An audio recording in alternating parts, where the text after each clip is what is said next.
Halo, perkenalkan saya Alda Tiara Puspita, biasa dipanggil Alda dengan NIM 2501221-2033 dari kelompok 10 kelas 4A dengan rekan saya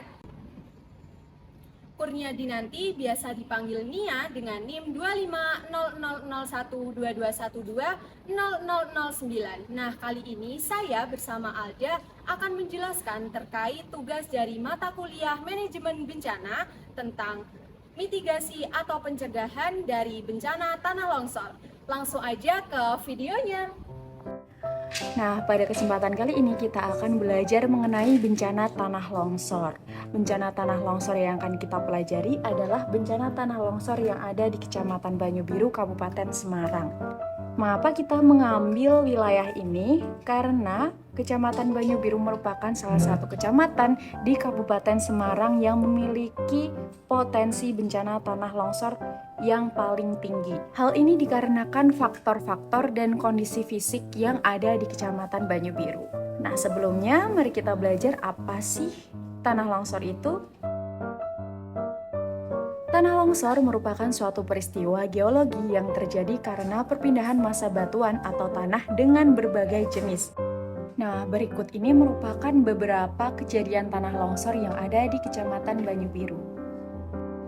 Nah, selanjutnya untuk mengatasi sebuah bencana tanah longsor, maka perlu adanya mitigasi. Mitigasi adalah serangkaian upaya untuk mengurangi resiko bencana tanah longsor. Untuk mitigasi yang pertama adalah pemetaan wilayah rawan. Nah, pada tahap ini pemerintah dan masyarakat perlu bekerja sama untuk memetakan wilayah-wilayah yang rawan mengalami bencana tanah longsor. Nah, berikut bisa dilihat untuk contoh pemetaan wilayah bencana tanah longsor. Untuk selanjutnya adalah penyuluhan pencegahan longsor. Pada penyuluhan ini, para promotor kesehatan dapat menyampaikan informasi tentang praktik-praktik pengelolaan lahan yang baik dan juga memberikan pedoman kepada masyarakat mengenai pembuatan drainase yang efektif untuk menghindari genangan air yang dapat memicu tanah longsor. Berikut adalah contoh kegiatan sosialisasi ataupun penyuluhan yang dapat dilakukan. Untuk selanjutnya adalah penyediaan informasi kesehatan. Nah, penyediaan informasi kesehatan ini dapat berupa ancaman kesehatan yang mungkin timbul setelah terjadinya tanah longsor dan juga dapat menyampaikan cara untuk mengidentifikasi gejala-gejala penyakit yang umum muncul pasca bencana. Berikut adalah contoh kegiatan penyampaian informasi yang dapat dilakukan. Untuk selanjutnya adalah penyuluhan evakuasi darurat. Pada tahap ini, para promotor kesehatan atau tenaga kesehatan dapat menyediakan pemahaman kepada masyarakat tentang rencana evakuasi darurat yang sudah disusun oleh pemerintah setempat. Selain itu, kita sebagai tenaga kesehatan dapat mengajarkan teknik-teknik evakuasi yang aman, termasuk cara keluar dari rumah ataupun daerah, resiko dengan jalur evakuasi yang telah ditentukan. Berikut adalah contoh dari penyuluhan yang dapat dilakukan. Selanjutnya adalah pelatihan mengenai pertolongan pertama. Pada pelatihan ini dapat dilakukan edukasi dan praktik mengenai pelatihan pertolongan pertama kepada masyarakat, termasuk pemahaman tentang tindakan pertolongan pertama untuk luka, patah tulang, ataupun penyakit yang mungkin timbul. Berikut adalah contoh kegiatan pelatihan pertolongan pertama yang dapat dilakukan. Untuk selanjutnya adalah persiapan pemantauan kesehatan pasca bencana.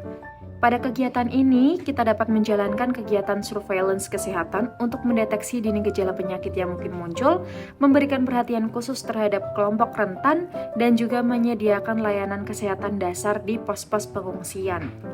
Berikut adalah contoh kegiatan yang dapat dilakukan. Yang selanjutnya adalah penanaman pohon.